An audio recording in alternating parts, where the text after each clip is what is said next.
Irmãos, o apóstolo Paulo, escrevendo a carta à igreja de Éfeso, a gente sabe que todas as cartas escritas por Paulo são cartas doutrinárias, né? São cartas de um cunho doutrinário tremendo.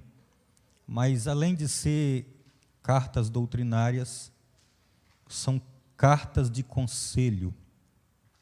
A maioria das cartas do apóstolo Paulo, seja a igrejas, seja a pessoas de uma maneira individual, o objetivo de Paulo sempre foi aconselhar. Quando nós falamos da igreja de Éfeso, a igreja de Éfeso, ela ficou marcada, ela ficou conhecida como a igreja do amor esquecido, ou a igreja que perdeu o primeiro amor. Nas 7 cartas, as 7 igrejas da Ásia, do Apocalipse, a primeira carta é endereçada a esta igreja. A igreja conhecida como a igreja do amor esquecido. Na verdade, não era toda a igreja, mas eram alguns membros, eram alguns irmãos que havia deixado então o seu primeiro amor. Quando eu ouço o conselho tanto de Cristo através de João para a igreja, quanto os conselhos de Paulo escrevendo esta carta a esta igreja, e a primeira coisa que eu aprendo aqui, irmãos, é que quem não ouve conselhos de Deus deixa uma marca negativa na sua história. Não só a igreja de Éfeso, mas a Bíblia vai relatar pessoas que não ouviram os conselhos de Deus e os seus nomes ficaram marcados de uma maneira negativa na história. Se você ler toda a carta de Paulo à igreja de Éfeso, você vai ver que no primeiro capítulo, e no capítulo de número 2, capítulo 1 e capítulo 2 da carta de Paulo aos Efésios, a primeira coisa que Paulo está preocupado em que a igreja não esquecesse é que eles só estavam ali por causa da redenção de Cristo, por causa da remissão que Cristo, através do seu sangue, tinha feito no pecado daquele povo. Se você ler, por exemplo, o capítulo de número 2, o capítulo de número 2, Paulo vai dedicar ele a falar sobre a graça de Cristo Jesus. Paulo, mais uma vez, está explicando eles, vocês não são salvos pelo que vocês fizeram, vocês são salvos por aquilo que Cristo fez. A salvação não vem das obras para que ninguém se glorie, ou seja, ele está dizendo, tanto eu quanto vocês, nós não éramos ou nós não somos merecedores da salvação, mas Cristo Jesus, pela sua graça, ele diz aqui, ele nos vivificou, ou ele vos vivificou, estando vós mortos em vossas ofensas e em vossos pecados. Em outras palavras, Paulo queria dizer para aquele povo, vocês estavam mortos, vocês estavam perdidos, não tinha mais jeito para vocês. Cristo foi lá e ressuscitou vocês, que é vivificar. Cristo foi lá e deu vida para vocês. Aí surge talvez uma pergunta de Paulo para aquela igreja. O que vocês têm feito após Cristo dar para vocês vida? Como vocês têm aproveitado essa vida? Como vocês têm vivido esta vida que Cristo vos deu? É para servir a Ele? Né? Não é para servir a Ele? De que maneira vocês estão, de alguma forma, aproveitando? Porque se Cristo ressuscitou, nós estávamos mortos no pecado, isso quer dizer que nós tivemos uma segunda chance. Isso quer dizer que nós tivemos uma segunda oportunidade. E talvez a pergunta que estava na mente de Paulo é, o que vocês tem feito com esta segunda oportunidade que Deus tem feito para você? É bom nós também ficarmos com essa pergunta na nossa mente e no nosso coração, porque buscando refletir nisso e meditar nisso, a gente com certeza vai entender que nós só estamos aqui, que nós temos a oportunidade de estar na casa do Senhor, não é por mérito, não é por merecimento, mas é pela bondade, é pela misericórdia, é pela graça de nosso Senhor e Salvador Jesus Cristo. Vamos lá. Se a igreja de Éfeso ficou conhecida como a igreja do amor esquecido, o que levou esse povo a se distanciar de Deus? O que levou esse povo, talvez podemos dizer, à queda? O que levou esse povo a se distanciar da presença do Senhor? Se você ler o primeiro versículo do capítulo de número 4, parece que aqui na epígrafe está uma coisa e Paulo começa a falar totalmente diferente, porque na epígrafe está a unidade da fé. E olha como que Paulo começa dizendo, presta atenção: rogo-vos, pois, eu, o preso do Senhor, que andeis como é digno da vocação, como fostes chamado. Percebe que Paulo diz assim, eu rogo, né, eu estou fazendo para vocês um pedido, eu estou fazendo para vocês uma súplica, que vocês, eu preso do Senhor. Paulo está dizendo para os crentes de Éfeso, eu nunca vou abandonar o primeiro amor, eu nunca vou distanciar de Deus. Se você ler em Gálatas, no capítulo 2, e no versículo de número 20, poderia ser até o nosso texto áureo. Paulo diz assim, eu já estou crucificado com Cristo, e agora não vivo mais eu, Cristo vive em mim.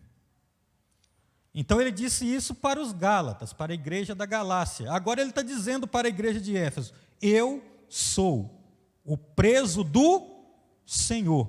Não é, irmão, ele está dizendo aqui que não era Cristo que estava preso nele, era ele que estava preso em Cristo.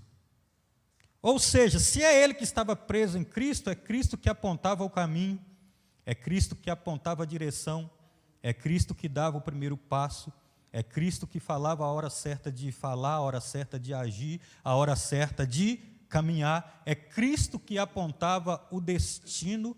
Não pense, irmãos, que Cristo vai se prender aos seus desejos, às suas vontades, às suas regras, às suas maneiras de viver, não. Nós é que precisamos nos adaptar à maneira de caminhar de Cristo, à maneira de viver de Cristo, né? Como ele andou, nós precisamos andar. É até interessante que se você ler em Mateus 11, e se eu não me engano é o 29, ele diz, tomai sobre vós o meu jugo, e aprendei de mim, que sou manso e humilde de coração, e encontrareis descanso para a vossa alma. Não é ele que vai tomar o seu jugo, é você que vai tomar o jugo dele. O que é jugo, pastor? Jugo é uma canga. Né? Geralmente, quem já trabalhou aí em roça com boi, geralmente eles colocam um boi já treinado e um boi para aprender, né? Para puxar o arado. Aí o boi novo vai aprendendo a dar o passo com o boi velho. Ou seja, quando o boi velho dá um passo, o boi novo dá um passo também. Ele está aprendendo a trabalhar com aquela ferramenta. Então é o que Cristo está dizendo, ó, você que vai tomar o meu jugo, eu que vou te ensinar a andar. Não é eu que vou andar onde você quer, é você que vai andar onde eu quero, você que vai aprender comigo, você é que vai tomar o meu jugo. Irmão, e quando um anda para um lado e o outro anda por outro, dá errado. A corrente do arado rebenta, não é, pastor? E aí pronto. Mas sabe o que é interessante aqui? O arado rebenta, pastor, mas o boi continua caminhando. Ele não vê que o arado ficou para trás, ele continua caminhando sozinho. Se deixar, vai caminhando o dia inteiro. Caminha o dia inteiro, trabalha o dia inteiro, e não tem resultado nenhum, porque o jugo rebentou. Porque o arado ficou para trás, porque a corrente rebentou. É assim se nós deixarmos o jugo que nós estamos debaixo dele com Cristo rebentar. Você vai caminhar, você vai cansar, você vai fazer e vai olhar para trás, não tem resultado nenhum. Fiz à toa, caminhei sozinho. Então precisamos caminhar no passo de Cristo Jesus, o nosso Senhor. Então vamos lá. Eu, preso do Senhor, que andeis como é digno da vocação com que fosse chamado. Paulo, irmãos, está até dando um aperto aqui aos crentes de Éfeso. Quem é digno, irmãos? Não é de alguma coisa? Ninguém. Mas Paulo está dizendo, vocês precisam ser dignos, pelo menos depois que ele vos vocacionou e vos chamou. O que ele está falando? Vocês precisam ser fiel à chamada. Vocês precisam ser fiel à vocação. Vocês precisam ser fiel naquilo que ele deu vocês para fazer, para carregar. Me parece que Paulo aqui, irmãos, está colocando aos crentes de Éfeso o mesmo que Pedro estava colocando aos refugiados, os que ficaram dispersos naquela época. Porque Pedro diz assim, se eu não me engano, é no capítulo 2 e no versículo de número 9, vós sois a geração eleita, o sacerdócio real, o povo adquirido. Então, é 1:9? 2:9 mesmo, né? Então, vós sois a geração eleita, você foi escolhido. Sacerdócio real. O que é sacerdote? O sacerdote representa Deus diante dos homens e representa os homens diante de Deus. Povo adquirido. Tudo para ser adquirido, irmão, tem um preço.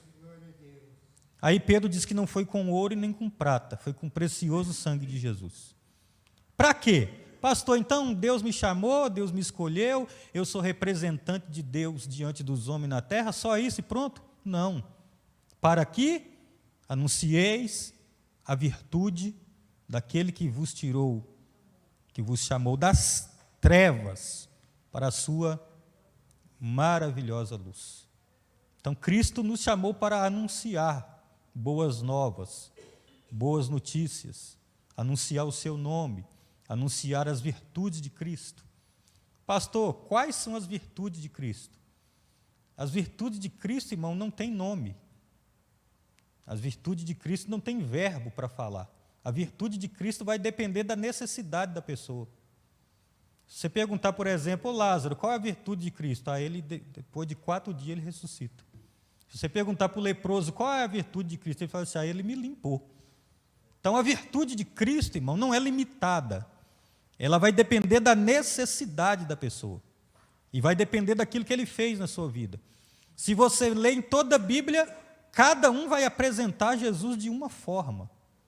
Por quê? Porque cada um via em Cristo uma virtude de uma maneira, né?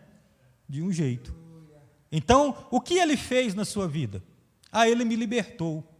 Então, você vai anunciar essa virtude, Cristo liberta. O que ele fez na sua vida? Cristo me curou. Então, você vai anunciar essa virtude aí. Cristo cura. Então, ele nos chamou para isso. Então, precisamos ser, pelo menos, dignos da vocação com que fostes chamado. Se Paulo está escrevendo isso, irmão, aos cristãos de Éfeso, isso quer dizer que tinha alguém lá dentro que não estava andando, porque senão ele não estava escrevendo isso. Agora, presta atenção no versículo 2. Com toda humildade, mansidão, com longanimidade, suportando os uns aos outros em amor. Irmão, acredito eu que aqui começou a queda dos cristãos de Éfeso. Perdeu a humildade, perdeu a simplicidade, passou a não suportar o outro irmão. Porque talvez um olhava para o outro e pensava que era superior a ele. Perdeu a simplicidade. Irmão, se nós deixarmos perder a simplicidade do Evangelho, nós perdemos tudo. Evangelho, irmãos, não precisa adaptar a nada. Evangelho não precisa colocar nada misturado com ele. Não precisa acoplar nada ao Evangelho. O Evangelho, ele é suficiente para que pessoas se rendam aos pés de Jesus. O Evangelho, a palavra de Deus, ela é suficiente. Jesus pregava de uma maneira pura, de uma maneira simples, e a multidão estava atrás dele. Pedro saiu para pregar o sermão depois que o Espírito Santo desceu, e no primeiro sermão, quase 3.000 almas. Eu fico até pensando, será o que Pedro pregou, hein? Qual foi o tema da mensagem de Pedro? Eu acho que Pedro deve ter falado assim, gente, eu neguei ele, e ele me avisou que eu ia negar. Depois que ele ressuscitou, eu já tinha voltado para aquilo que eu fazia antes, ainda levei os outros discípulos junto comigo, porque eles foram atrás de mim. E mesmo assim ele mandou me chamar, e por 3 vezes perguntou se eu amava ele. É desse Jesus que eu quero falar para vocês, é esse aí que eu quero anunciar. Parece que eu ouvi, foi o senhor falando um dia, pastor Gil, que Pedro, não vou te apertar, não. Pedro pescava peixe vivo e levava para a morte. Aí Deus chamou ele e falou assim, eu estou te chamando para você pegar homem morto e trazer para a vida. Aí, depois que Jesus morreu, o problema, irmão, é não esperar o domingo. Não é que Pedro falou assim, vamos voltar a pescar, porque, ou seja, vou voltar, em vez de eu trazer gente para a vida, eu vou começar a matar de novo os peixes. Porque Jesus falou com ele, eu vou te fazer pescadores de homens. Eu quero que você pegue aqueles que estão mortos e dá para eles vida. Então, presta atenção. Os cristãos de Éfeso, a queda deles começa aqui, porque para trás, o apóstolo Paulo está falando de graça, está falando de salvação, Paulo está falando aqui de redenção, e aqui, irmãos, ele começa, parece, tocar na ferida daquele povo, que estava acontecendo com eles, né, aconselhando eles para que eles não deixassem o primeiro amor. Então, vamos lá, irmão, suporte o seu irmão, né? Ainda que seja difícil, às vezes você fala assim, fulano é difícil de suportar, mas olha no espelho e pergunta para o Espírito Santo, será que eu também não sou difícil de alguém me suportar? Então, da mesma maneira que eu julgo difícil suportar, às vezes o irmão também julga difícil me suportar. Mas vamos suportando uns aos outros aí, e Deus vai nos dar vitória. Então, vamos lá, suportando uns aos outros. Relacionamento com o nosso irmão precisa ser bom, precisa ser próximo. Se eu não me engano, é 1 João 2. Versículo, não, 2 João, 1 João, capítulo 4, versículo 20. Se você não suporta o seu irmão que você está vendo, como se você não ama, né? Seu irmão, é isso mesmo? 1 João 4 e 20, quem achou?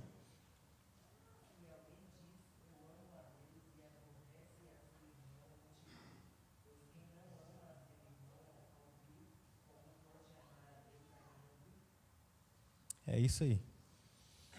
Vamos lá. Então, relacionamento com o irmão. Se alguém diz que ama a Deus e não ama o seu irmão, é mentiroso, é isso? Ok. Não é eu que estou falando, não, irmão. Vamos lá. Com toda humildade, mansidão, longanimidade, suportando-vos uns aos outros em amor, relacionamento de um para com o outro. Vamos continuar. Versículo 3. Procurando guardar a unidade do Espírito pelo vínculo da paz. Irmãos, eu sei que é muito difícil. Todos nós aqui, às vezes, pensamos de uma forma, de uma maneira. E é difícil, às vezes, conseguirmos chegar em uma unidade. É difícil, às vezes, todos, 100%, chegar em um acordo. Eu acredito que é até quase que impossível. É só em Cristo. Mas olha o que Paulo diz: procurando guardar a unidade do Espírito. Não é fácil, mas a cada dia eu preciso caminhar um pouco mais, eu preciso procurar isso. A igreja primitiva cresceu assim. Atos 2, 42 ali a seguir, perseveravam na doutrina dos apóstolos, na comunhão, no partir do pão e nas orações. Unidade. Em cada alma havia temor. E muitos sinais e maravilhas se faziam pelos apóstolos. Todos os que criam estavam juntos e tinham tudo em comum. Então a necessidade de um era a necessidade do outro. O choro de um era o choro do outro. A alegria de um era a alegria do outro. Pastor, já que todos nós juntos, é difícil guardar ou ter essa unidade, como que eu vou fazer? Não precisa você concordar com tudo que eu falo. Não precisa eu concordar com tudo que você fala. Mas eu preciso ser vinculado a você através da mesma paz que você tem, eu tenho. Pelo vínculo da paz. Nós, em algum momento, vamos discordar. Mas discordar não quer dizer que não tem paz entre nós. É normal. O problema é quando discorda e acaba virando inimizade. Nós vamos falar sobre o orgulho depois aqui, um pouco, dentro dessa carta, né, que levaram eles a abandonar esse primeiro amor. Antes de abandonar o amor a Deus, eles abandonaram o amor de uns para com os outros. Então nós precisamos ser ligados por esse vínculo. Jesus, os discípulos estão presos dentro de uma casa, após Jesus morrer. Eles estão lá presos, e na cabeça deles nós estamos com medo. Mas na verdade não era medo, na verdade era falta de paz. Porque Jesus não chegou para eles e falou assim: eu vos dou coragem. Jesus chegou para eles e falou assim: paz seja convosco. A falta de paz foi que gerou medo neles. Para eles não sair, se o nosso líder morreu, vão correr, vão esconder, vão matar nós também. Então a falta de paz vai gerar em você medo. Aí você vai passar a ver o que não existe, acreditar naquilo que não tem, deixa para lá, depois a gente fala sobre isso aí. Então vamos lá. Procurando guardar a unidade do Espírito pelo vínculo da paz. Pastor, fulano de tal não tem paz comigo. Fulano de tal não tem comunhão comigo. A Bíblia diz que o que for mais espiritual, né, é o que dá o primeiro passo. Se ele não tem paz com você, se ele fez alguma coisa que te ofendeu e não tem coragem de te pedir perdão, vai até ele. Você precisa procurar aqui, procurando guardar a unidade. Ah, pastor, mas se a pessoa não me perdoar, o problema já não está mais em você e nem com você. Mas vamos lá. Há um só corpo, um só Espírito, como também fostes chamados em uma só esperança da vossa vocação. Um só Senhor, uma só fé, um só batismo, um só Deus, Pai de todos, o qual é sobre todos, por todos e em todos. Vamos lá. Vamos pular um pouco aqui para a gente focar mais no que nós queremos falar. O que levou os crentes de Éfeso a abandonar o primeiro amor. Agora, veja o versículo 11. Acredito que estava gerando um problema lá no meio deles. Um olhava e falava: eu sou presbítero até hoje, mas eu tinha que ser pastor. Pastor olhava e falava: eu tinha que ser mestre. O outro fala, eu tinha que ser apóstolo. Porque olha o que Paulo diz, versículo 11, ainda estou no capítulo 4. Ele mesmo deu uns para apóstolos, outros para profetas, e outros para evangelistas, e outros para pastores e doutores. Qual o propósito? Querendo o aperfeiçoamento dos santos, para a obra do ministério, para a edificação do corpo de Cristo. A vontade de Deus, irmãos, sempre será essa: edificação do corpo. E dentro dessa edificação do corpo, quando você vai fazer uma construção, porque edificar é construir, você precisa de ir no material de construção do Amils, contratar o pedreiro, né? Que é o irmão, ele vai levar o servente, vai precisar de andame, vai precisar de tábua, vai precisar de um tanto de coisa. Construir, edificar. Se todo mundo for pedreiro, onde ele vai comprar areia? Onde ele vai comprar a brita? Onde ele vai comprar o tijolo? Então, dentro da casa de Deus, irmão, quando nós sabemos entender o lugar que Deus nos colocou, a posição que Deus nos colocou, a obra de Deus flui assim, ó. O dono da obra fica até alegre. Opa, achei que ia demorar 30 dias para construir, demorou 15 só. Ficou pronto na metade, porque todo mundo entendeu a sua função. O servente não falou, deixa eu sentar tijolo aí. Depois está tudo torto. Hã? Né? É a Bíblia. Pode ler, pastor. Está na mão aí. Hã?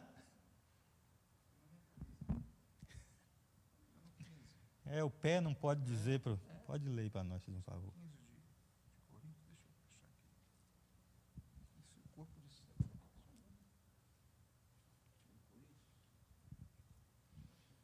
Então, irmãos, nós precisamos entender que todos nós somos úteis dentro do propósito de edificação. Está aqui. Pode ler, pastor. Capítulo 12, 1 Coríntios, Paulo também tratando desses dons. Porque assim como o corpo é um, e temos muitos membros, e todos os membros sendo muitos, são um só corpo. Assim é Cristo, porque todos somos batizados. Eu quero pegar um pouco mais abaixo aqui. E se o pé disser, porque não sou mão, não sou do corpo, não será por isso do corpo? E se a orelha disser, porque não sou olho, não sou do corpo, não será por isso do corpo? E se todo o corpo fosse olho, onde estaria o ouvido? E se todos fossem ouvido, onde estaria o olfato? Mas agora Deus colocou os membros no corpo, cada um como quis. Acabou, então se é Deus que quis. Fechou. Até porque, irmãos, às vezes eu estou lá de cooperador e quero alcançar algo a mais, porque a Bíblia diz que quem deseja, o episcopado é excelente, obra deseja, então não é pecado. Né? Mas eu estou quieto no meu canto, não oro, não busco. Né?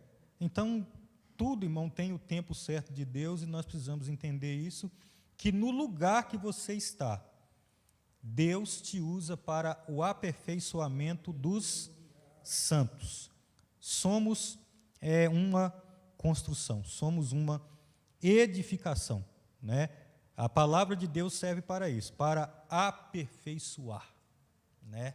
Então vamos andando assim e Deus vai nos dar vitória. Vamos lá, até que cheguemos, até que todos,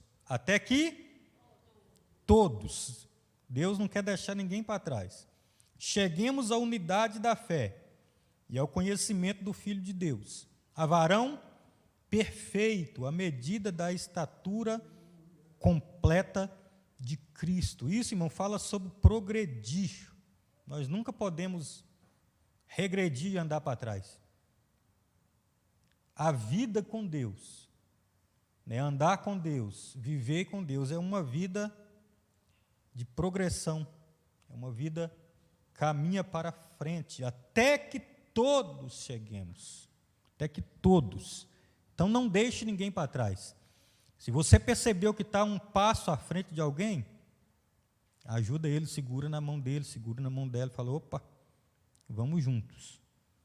Né? Todos, nós precisamos caminhar para o mesmo lugar.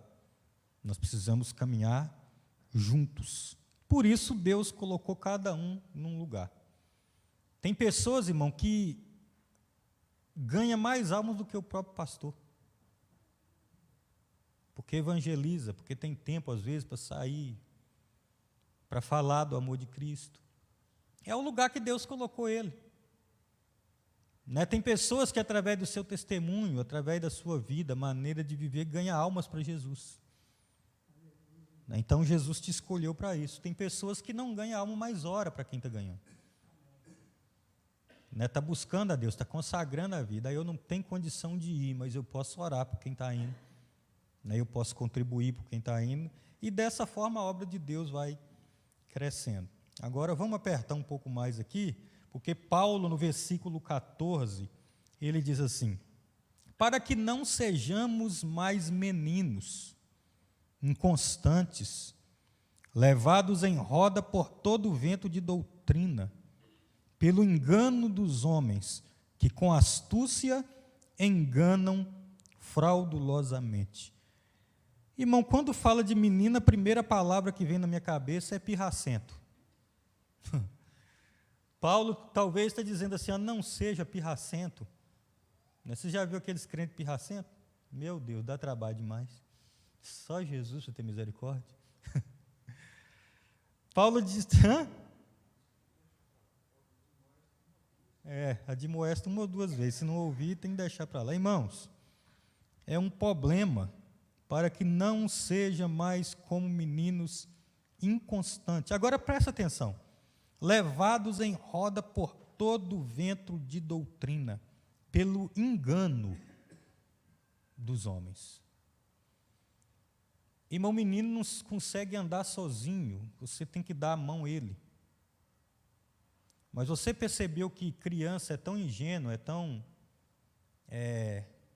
outra palavra. Inocente, isso. Criança é tão ingênua, é tão inocente. Dependendo do tamanho dele, passa uma pessoa que ele nem conhece, dá ele a mão e ele vai caminhando. Inocência. Ingênuo. Olha o que Paulo está dizendo aqui. Não seja como um menino, está pegando na mão de qualquer um e está caminhando. O camarada está querendo te sequestrar, está querendo te julgar no mundo, está querendo te distanciar da presença de Deus. Olhe na mão de quem que você está segurando. Olhe o exemplo de quem que você está olhando. Não pegue na mão de qualquer um e caminhe com qualquer um. Ande com Cristo, segura na mão de Deus e vai. Porque às vezes, irmão, a gente ouve conselho de qualquer um. E às vezes o camarada está falando tudo errado. E a gente está lá, não, é verdade mesmo. Fulano não mente, não. Cuidado, irmão. Então não seja como menino, que qualquer um pega na sua mão e te leva para qualquer lugar, não. Porque tem homens que, com astúcia, enganam fraudulosamente. O que é isso, pastor? É quem te induz ao erro. Pessoa que às vezes ele está errando e também está te induzindo ao erro. De uma maneira sutil, a lição de escola dominical está falando sobre isso. Vem para a escola dominical. As sutilezas do inimigo contra a igreja. O inimigo, irmão, ele sempre vai agir de uma maneira sutil. Ele não vai colocar um pecadão, como diz na sua frente de uma vez, não. Vai, meu filho, passa por esse caminho aqui, que aqui vai dar certo. Então, ele sempre vai usar disso aqui, fraudulosamente. Vai te induzir ao erro de uma maneira sutil. Um dia desse no culto aqui, a gente falou sobre Acás. Acás foi implantando heresia aos poucos, de uma maneira sutil. Por quê? Qual que era o objetivo dele? Fechar a casa. Fechar o templo. E fechou. Aí morreu, Ezequias vem reinar em seu lugar, abre a casa, limpa, acende o castiçal e começa a cultuar ao Senhor de novo. problema é que Acás, quando ele foi enterrado, irmão, a Bíblia diz que ele não foi enterrado com os reis. Não era digno. Então, cuidado na mão de quem você pega, com quem você anda. Sabe por quê? Porque a Bíblia vai dizer assim, ó, e reinou Ezequias, eu me esqueço agora quantos anos, mas diz assim, e fez ele tudo conforme fez Davi, seu pai. Ele não pegou o exemplo de Acás, ele pegou o exemplo de Davi. Então, irmão, tem pessoas que não servem de exemplo para você. E olha que Davi já tinha morrido muito tempo, mas continua sendo exemplo para mim. É o que Ezequias estava dizendo. Seu pai estava vivo aí, Ezequias, mas não foi exemplo para mim. Né? Então, cuidado com quem você caminha, com quem você anda e quem você está segurando na mão dele. Se for do homem, quando o homem tropeçar e cair, vai cair junto. Né? Porque geralmente, quando a gente está segurando na mão de alguém, é porque a gente acha que esse alguém está mais forte do que a gente. E se ele está mais forte do que a gente, quando ele tropeçar, ele vai me dar um arranque. Então, toma cuidado, irmão. Segura na mão de Deus e vai. Vamos lá. Vou partir aqui para o versículo de número 17. E digo isto, e testifico, testificar e afirmar, e afirmo no Senhor, para que não andeis mais como andam também os outros gentios. Primeiro, na vaidade do seu sentido. Irmão, o que Paulo está dizendo aqui, pastor? Se eu estiver errado, tem 2 professores aqui, vocês puxam o paletó. O que Paulo está dizendo aqui sobre vaidade de sentido? Irmão, a mente do povo era vaidosa. A mente deles, a vaidade estava dentro da mente deles. O problema, irmão, que quando a mente está vaidosa, a pessoa não reconhece que errou, a pessoa não reconhece que falhou, ele faz tudo e acha que está certo. É eu que mando, é eu que falo, não aceita conselho de ninguém. Antes da vaidade passar para o corpo, irmão, primeiro ela passa por aqui. Porque o seu corpo vai estar refletindo aquilo que a sua mente estiver produzindo. Se a sua mente se perdeu, como diz Paulo aqui, ó, como anda também o gentio na vaidade do seu sentido, contaminou primeiro a mente dos cristãos de Éfeso. Ah, não, está tudo certo, Paulo. Como diz hoje, né? Isso não é pecado, não. Isso aí não tem problema, não. Isso aí pode fazer. E vai só... A situação vai só piorando. A situação vai só complicando. Porque o sentido já está vaidoso. Aí fica, irmãos, orgulhoso. Não aceita conselho, não aceita ninguém chamar a atenção, porque ele sempre acha que está certo. Eu até acho, irmão, eu não sei se os pastores aqui concordam, mas eu acho que o pecado que mais vai levar a pessoa para o inferno é o orgulho. Né? Por causa do orgulho a pessoa não se rebaixa. Por causa do orgulho a pessoa não admite ninguém chamar a atenção. Por causa do orgulho a pessoa não se submete a ninguém. Tudo isso é orgulho. Esse foi o pecado de Lúcifer. O orgulho era humildoso, mas Jesus diz assim: aprendei de mim que sou manso e humilde. Irmão, infelizmente tem pessoas que estão em câncer terminal do orgulho e não está conseguindo ver e não está conseguindo perceber. Por quê? O orgulho já dominou. Pastor, o que eu faço? Jesus está oferecendo cura de graça. Jesus está oferecendo misericórdia de graça para nós. Basta nós querermos abraçar essa misericórdia. Eu ouvi contar de um certo moço que eu acho que o problema foi muito grande, e ele era até um camarada calmo, muito conhecido na cidade. E acabou surtando um dia tanto que ele acabou matando uma pessoa. E aí ele foi preso, né? Tudo bem, e lá tinha pena de morte, né? Então se matou, tinha que morrer também.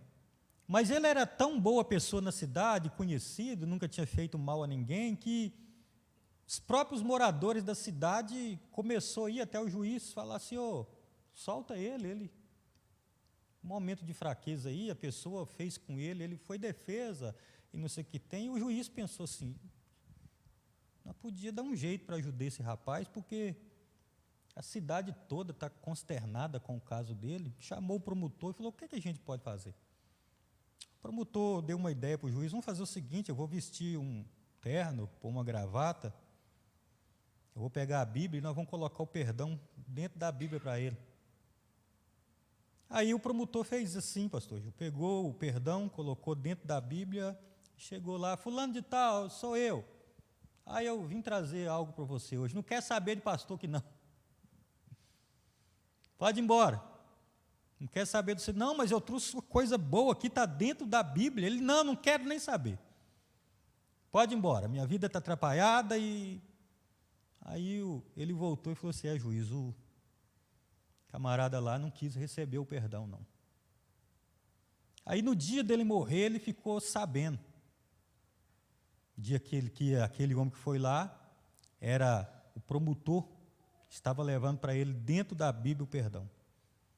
Aí ele falou assim: eu posso falar as minhas últimas palavras? E ele falou assim: pode. Eu quero dizer que hoje eu estou sendo condenado, não é por causa do meu pecado. Eu estou sendo condenado porque eu rejeitei o perdão. Então, irmão, tem muitas pessoas assim. Está sendo condenado, irmão. O pecado a gente já sabe que não tem poder de nos condenar, porque maior do que o pecado é o sangue de Jesus. Mas às vezes o que está nos condenando, irmãos, é nós não estarmos dispostos a aceitar o perdão de Cristo. Sabe por quê que nós não estamos dispostos? Porque ainda que sejamos perdoados, há uma consequência que temos que passar por ela, e nós não estamos dispostos passar por essa consequência. Por quê, pastor? Orgulho. O homem já estava condenado e ainda ficou orgulhoso. Aí, pastor, não quer saber de você, não. Orgulho. Então, não deixemos o orgulho virar um câncer na nossa vida, que nos leve para distante de Deus. Isso aconteceu com Acás, isso aconteceu com Saul, isso aconteceu com vários outros homens na Bíblia e nos dias que nós estamos vivendo também. Então, vamos lá.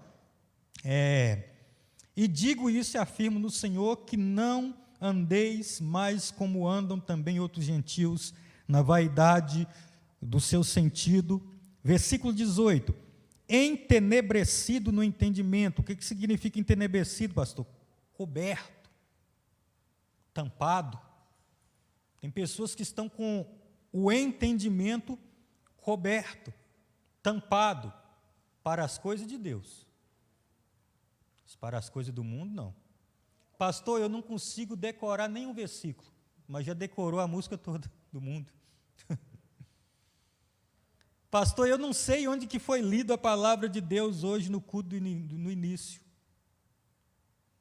Mas às vezes sabe tudo que passou durante o dia que não agrada ao coração de Deus. É culto de doutrina, viu, irmão? Então vamos lá. Então não podemos ter o nosso entendimento coberto para as coisas de Deus, para a palavra de Deus. Pastor, é pecado não conseguir guardar versículo? Não, nada. Não é pecado. O problema é que, em vez de você ler o versículo 10 vezes, você assiste o vídeo 10 vezes no celular. Aí você sabe tudo que o vídeo falou. Aí fala que tem dificuldade para guardar um versículo. Então, a questão, irmão, é prioridade. Aquilo que você vai colocar na sua vida como prioridade. E aquilo que você alimentar mais é o que vai sobreviver. Então, não podemos ter isso tudo, irmão, levou os cristãos de Éfeso a abandonar o primeiro amor. Entenebrecido onde? No entendimento. Né? Mais uma vez, aqui a mente, né, está produzindo algo que não agrada a Deus. Presta atenção. Separados da vida de Deus pela ignorância que há neles, pela dureza do seu coração. Irmão, presta atenção. O problema estava onde? Na mente. O problema aqui piorou. Desceu para o coração. O problema que estava na mente, a mente estava coberta, a mente estava tampada, a mente estava, como diz aqui, na vaidade. Aí, irmãos, o problema já desceu para o coração. Então, nós precisamos blindar tanto a nossa mente quanto o nosso coração. É o lugar que o inimigo mais ataca. Nós precisamos blindar. Como, pastor? Aí Davi, por exemplo, escreveu Salmo 119, né, no verso 11. Tua palavra escondi no meu coração para eu não pecar contra ti. Você não pode deixar brecha. Você não pode deixar espaço. Seu coração precisa estar ocupado. Porque quando o inimigo achar o coração ocupado, ele vai martelar, mas não vai achar. Não vai ter brecha para ele entrar. Já tem dono. Né, já está ocupado. Então é isso que nós precisamos fazer. Ocupar o nosso coração com a palavra de Deus. Para que, como diz aqui, a dureza, né, não venha entrar. O problema então estava na mente, desceu para o coração, olha como só vai piorando. Depois que desce ao coração, irmão, versículo 19, os quais, havendo perdido todo sentimento, presta atenção, contaminou a mente, contaminou o coração, aí perdeu todo o sentimento. Qual o sentimento, pastor? Talvez perdeu o sentimento de paz, perdeu o sentimento de comunhão com o próximo, perdeu o sentimento de alegria. O pastor leu aqui, alegrei-me quando me disseram, vamos na casa do Senhor. Infelizmente, irmãos, nós estamos vivendo dias que tem pessoa que vem na igreja só domingo e mesmo assim acha que é obrigado. Eu vou lá hoje porque eu não fui nenhum dia na semana. Se eu tivesse ido quinta, eu não ia hoje. Se eu tivesse ido terça, hoje eu não ia lá. Mas eu não fui, eu tenho que ir lá. Infelizmente, perdeu o sentimento, perdeu a alegria, perdeu o desejo para as coisas de Deus. Contaminou a mente, contaminou o coração, contaminou o corpo todo. Por que contaminou o corpo todo? Preguiça. Vou na igreja hoje não, estou cansado.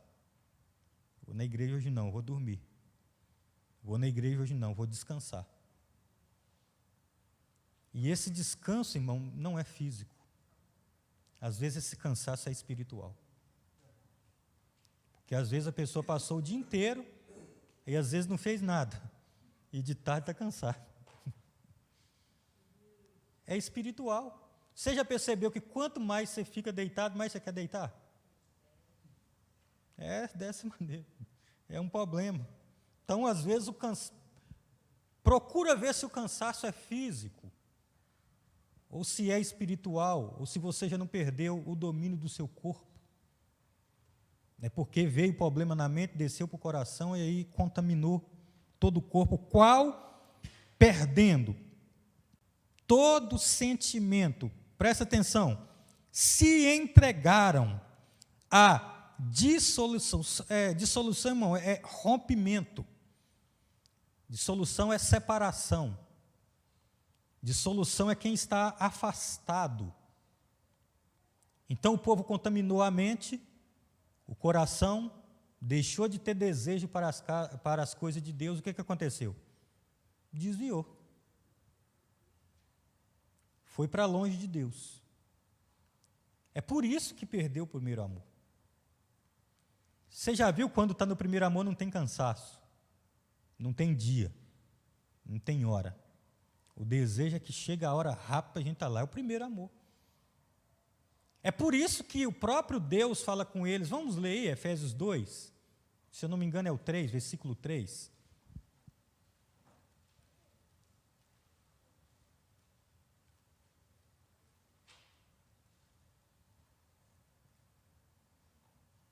É o versículo 4. Efésios 2 e 4. Mas Deus, que é riquíssimo em misericórdia. Não é Efésios, não, é Apocalipse. Eu que peço desculpa. Apocalipse 2 e 4. Efésios a gente já está aí na... É a carta à igreja de Éfeso, irmão, por isso que... Agora lê o 5. Lembra-te, pois, de onde caíste. Arrepende-te e pratica as primeiras obras. Quando não, brevemente a ti virei e tirarei do seu lugar o teu castiçal, se não te arrependeres. Irmão, presta atenção. Nós vamos ler vários conselhos ainda que Paulo deu para a igreja. Hoje eu acredito que não vai dar, mas talvez terça que vem, se eu tiver a oportunidade. Mas presta atenção. Eu tenho, porém, contra ti, que deixaste a tua primeira caridade. O que é caridade, pastor?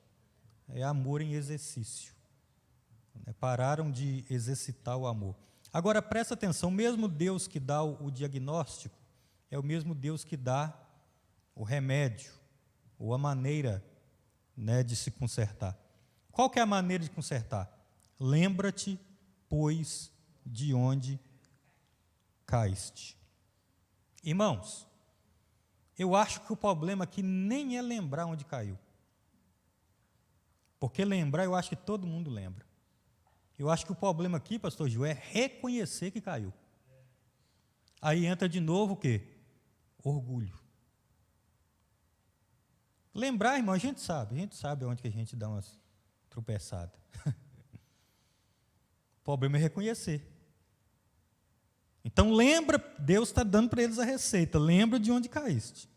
Arrependa-te. Agora, sabe o que eu acho interessante? É isso aqui, ó. E pratica as primeiras obras. Então quer dizer que o que eles praticavam no passado era bom. Irmão, Deus nunca, pastor Ivanildo, teve problema com o passado. Quem tem problema com o passado, irmão, é o homem. Deus nunca teve problema com a palavra. Quem tem problema com a palavra é nós. Isso aí não precisa fazer mais, não. Isso aí era no passado. Mas se Deus está dando um conselho aqui, volta no passado. Volta nas primeiras obras que você praticou. Irmão, eu fico indignado quando uma pessoa fala, isso aí era só para os mais velhos, isso aí era só para não sei o quê. Irmão, é só nós olhar a espiritualidade deles. Não é, pastor? Só nós olhar como eles eram. Batismo com o Espírito Santo, difícil ter um culto que não tinha cura de enfermidade, pessoa levantando de cadeira de roda. É só nós olhar a maneira deles e olhar a nossa. É só nós olhar como que eram os cultos e como é o culto hoje, irmão. Então, Deus nunca teve problema com isso. Quem tem problema com isso somos nós. Deus nunca teve problema em falar com você, pratica as primeiras obras. O apóstolo Paulo escreve a Timóteo e diz assim para ele, lembra do que aprendeste, de que desde a tua meninice sabe as sagradas letras. Então, irmão, não fica olhando esse tem, não, pastor, nós estamos na modernidade agora, o negócio é futuro. Não, irmão, de vez em quando precisamos dar uma ida, voltar ao primeiro amor, voltar ao passado, porque do primeiro amor, irmão, a gente aceitava tudo. E outra coisa, quando o pastor falava, irmão, nosso Deus do céu, era um respeito. Agora a pessoa está falando, pastor está com nada. Pastor está falando aí, mas é coisa dele. Infelizmente, é a maneira com que nós estamos, nos tempos de hoje. Mas a receita de Deus para eles é: lembra onde caíste e arrepende e volta a praticar as primeiras obras. Onde nós paramos aqui? Versículo 19, né? Os quais, havendo perdido todo sentimento, semana que vem a gente volta aqui, se Deus der oportunidade, no versículo de número 19. Amém? Que nós possamos praticar a palavra de Deus, que nós possamos viver segundo a palavra de Deus. Deus, irmão, na Bíblia, ele usou algumas ferramentas. Deus, se eu não me engano, era no tempo de Amós, Deus usou um prumo, né, Amós? Falou assim: ô Amós, eis que eu colocarei o prumo no meu povo. Na época de Daniel, Deus usou uma balança. Beltesazar está lá, o senhor Beltesazar, eu vou te pesar aqui. Deu errado. Em Apocalipse, para a igreja de Laodiceia, Deus usou um termômetro. E ele diagnosticou: está morno. Se ele usasse alguma dessas ferramentas nessa noite, se usasse o prumo, como está? Está aprumado? Se usar a balança, o que tem pesado mais? Se ele usar o termômetro, na nossa vida. Que nós, irmãos, possamos obedecer a palavra de Deus, nem todas as coisas, que podamos andar segundo a palavra de Deus. Isso aqui são conselhos que Paulo deu a eles antes da queda. Eles não ouviram e acabaram caindo. Semana que vem a gente continua.